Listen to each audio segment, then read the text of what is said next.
So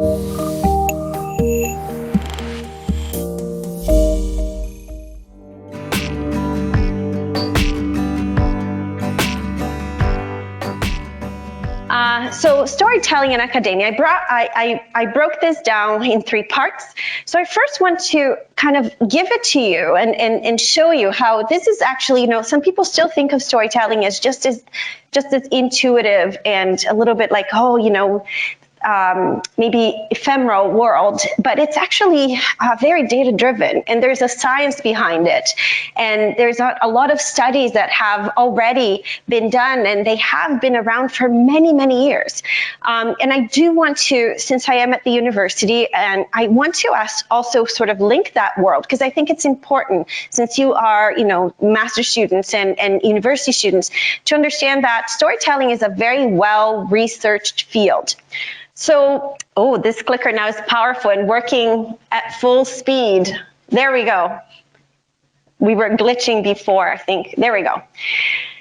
The field of study for storytelling is narrative inquiry. And the academic research name for storytelling in the world of, academia is narrative inquiry. And there's a whole lot of things that branch out of there. And one of the people one of the scholars who has influenced me the most is Dr. Jean Clendening, and she is a professor at, I believe she's in University of Alberta, has written many books on the topic, and understanding many things that are measured, so social patterns, repetition, and there are lots of scholars who look at storytelling in a very formal and methodological way, because it really can be understood in that manner. Now, the metrics may change. It's not quantitative research, it is qualitative. Sometimes you can apply quantitative metrics to it. But the point here is, it's really, there are people studying it. It's a field, and it's a very beautiful field of study, okay? Let me see if my clicker is now. So narrative inquiry, and I love this quote by Clendening and Cano, and it was really their study really influenced my master's when I was studying female leadership, and I'll get to that. So narrative inquiry is a way of understanding experience, which is very much tied to our opening speaker, what he said. It is a collaboration between researcher and participants over time in a place or series of places and in social interactions with milieu. An inquirer enters this matrix in the midst of living and telling, reliving and retelling the stories of experiences that make up people's lives, both individual and social. We are stories. We carry stories. And then we relate to each other. And then we also relate to space. So there is a science to try to understand how to make sense of all of that. Oh boy, I'm so sorry. I'm really struggling with the clicker here. Okay, so a good storyteller or narrative researcher is generally aware of a couple of things. Time. Time is not an afterthought in storytelling. It's an active agent. It's an active character, let's just say, in the whole story. So how history shapes people, how age shapes perceptions and experiences is crucial for us to understand story. In this room right here, I'm going to assume I have a room full of maybe 20-year-olds somewhere in their 20s. Your experience of the world right now is completely different from mine. I'm 42. I'm 41, almost 42 in a few days. I have seen different things that have hurt the world or have healed the world. I have a different memory and collective memory from you.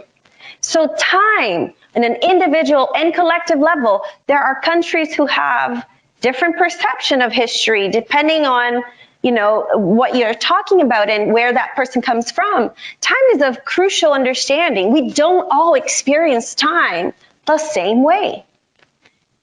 Place, how geography influences and shapes our experiences and our ability to communicate and move. Again, I have to be mindful that the fact that I am Brazilian has shaped my experiences in the way that I dress, in the way that I present myself, in the way that I speak. I have had certain freedoms and sometimes certain level of oppression in my country because of who I am. Now, when you take me out of that context and you plop me into a country like Canada, we were just having a discussion here on the sideline how I can always tell somewhere at the end of October who is Canadian, who is not, and who's South American, because my level of layers are increasingly higher than most people around me who are from Canada. There is a different sense of place, right? And we need to be mindful of that when we are bridging and merging narratives. Diversity and similarities, which really, I wanted to write relationships, but I thought, you know what? It's a bit obvious. Obviously, we are in relationship, but what makes us different from one another? And I'm not, there's a lot of, I want to pause here for a moment and say, I've been hearing a lot of people criticizing the word diversity because it's like diversity from what? From whiteness or blackness, and I'm not even going there. I'm acknowledging the fact that as a Brazilian woman who grew up in a country that was predominantly in the 1980s, again, that timepiece, predominantly Christian, Catholic, whether it was oppressive or not, that was just what it was. My experience of reality and the narratives that I was exposed to deprived me then, where I was raised and where I was born, from, for example, Muslim narratives. That was very new to me when I came to Canada, not because the sheer lack of exposure, because of the time and place where I come from. And so I was, taught to be also by my parents an open-minded person and a welcoming person. And so I made sure that I, connected to the Muslim women in the community because I wanted to learn, I wanted to understand, and I wanted to grow. But it's impossible to not acknowledge that there are differences between this Brazilian woman who was born in the 1980s in South America, some of my friends who come from Pakistan and who were born in the 1970s. There are some serious differences, and to not acknowledge those differences is a disservice to bridging our narratives, because we want to then get to what is similar about us. But before we get there, we need to be understanding and respectful of what it really is different about us, and just by sheer place and time. And then organizational and desired outcomes. So what do we want to do with all those stories once you have an understanding of them? How to make sense of this matrix, and what is our desired outcome in reorganizing it? Because we're going to try to reorganize our space and negotiate space. And what do we want to share and say once we do that?